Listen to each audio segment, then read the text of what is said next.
L'urgence climatique, j'insiste sur ce terme, ça veut bien dire qu'il faut répondre ici et maintenant à l'urgence climatique et pas dans une dizaine ou une vingtaine d'années. Bonjour, je m'appelle Stéphane Kirchhoff, je suis directeur général d'Agir pour l'environnement. J'ai décidé d'écrire un livre sur l'énergie nucléaire qui s'inscrit dans une collection initiée par Agir pour l'environnement et la maison d'édition Rue de l'Échiquier, parce que ce sujet est un sujet polémique en France, il a toujours été polémique, il a soulevé des passions, et que l'objet de cette collection, c'est d'essayer d'organiser la controverse, d'aborder en profondeur le sujet, d'aller chercher des données au travers des institutions, des productions institutionnelles, et d'essayer d'objectiver la controverse à partir de ces données. Voilà. Donc l'enjeu, c'est d'essayer de poser tout sur la table, de voir ce qui est vrai, ce qui est faux, et d'essayer d'aboutir non pas à un consensus, mais à quelque chose qui nous permettra de construire sur des bases objectives.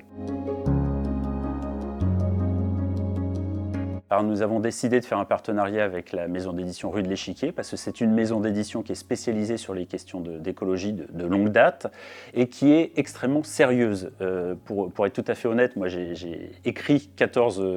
ouvrages et c'est la première fois que j'ai un éditeur qui est aussi scrupuleux sur la source des données, qui relit, qui regarde, qui vérifie les données et qui ne laisse rien passer. Alors c'est très désagréable pour un auteur parce qu'en fait on est obligé de retravailler son manuscrit, mais malgré tout c'est une maison d'édition dont on peut être sûr que quand elle produit un livre, il est de qualité. L'objectif qu'on souhaite atteindre au travers de cet ouvrage, c'est d'outiller les militants, les sympathisants et tous ceux qui s'intéressent aux questions d'énergie, de les outiller et de leur permettre d'accéder à des données objectives qui leur permettent de séparer le bon grain de l'ivraie et d'accéder une fois encore à des données factuelles qui leur permettra, si ce n'est d'atteindre le vrai, la vérité, au moins d'être outillés et de permettre de regarder ce qui est vrai, ce qui est faux dans cette polémique, sachant que le nucléaire soulève de nombreuses polémiques depuis des décennies. Ce livre, il permet de poser le diagnostic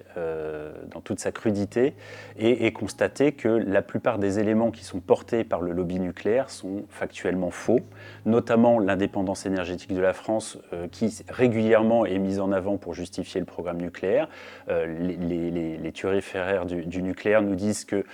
grâce au nucléaire, la France serait indépendante à hauteur de 55%, sauf qu'elle oublie de prendre en compte l'origine du combustible, c'est-à-dire qu'on fait comme si le nucléaire, l'uranium était produit, trouvé en France, alors que c'est absolument pas vrai, et qu'un certain nombre de rapports parlementaires nous disent que si on ne fait pas abstraction de l'origine du combustible, eh ben, le taux d'indépendance énergétique passe de 55% à 13 ou 14%, ce qui est exactement le taux d'indépendance de la France dans les années 70. Donc le nucléaire n'a absolument pas répondu à cette problématique,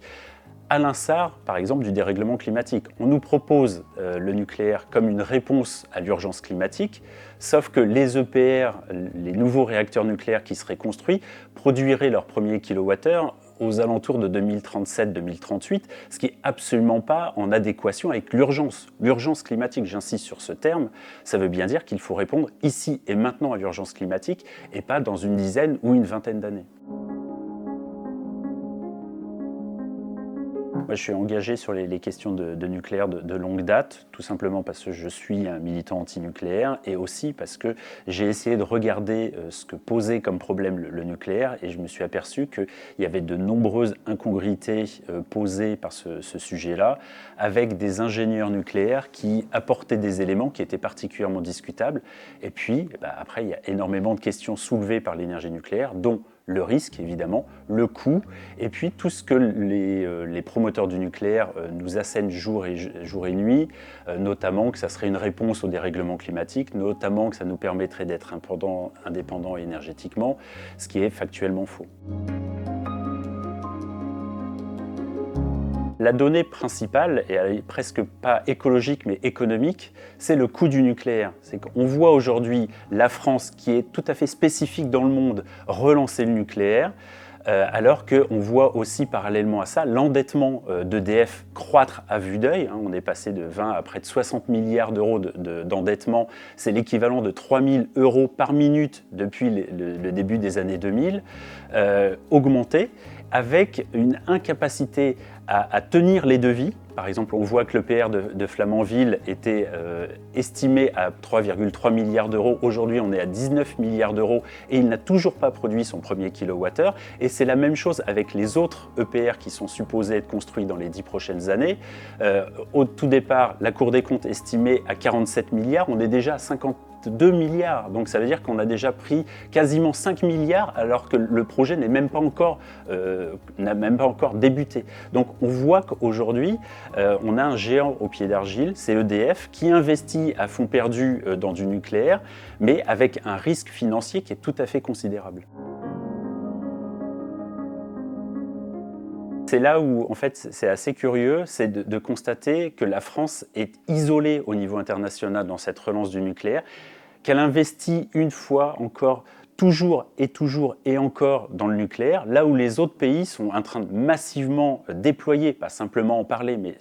largement déployer un bouquet d'énergie renouvelable, notamment le photovoltaïque. On voit que l'Allemagne a pris une avance tout à fait considérable sur le photovoltaïque, le solaire photovoltaïque et l'énergie éolienne, là où la France continue à investir dans le nucléaire et prend jour après jour un retard considérable. Ça, c'est le premier élément, c'est sur la production. Et évidemment, l'investissement sur la sobriété énergétique, l'isolation des bâtiments, parce que l'énergie la moins chère à produire, c'est celle qu'on ne consomme pas. Et on voit bien qu'en France, on a le plus grand mal aujourd'hui à baisser la consommation d'électricité, notamment dans les logements, parce que EDF a fait le forcing pour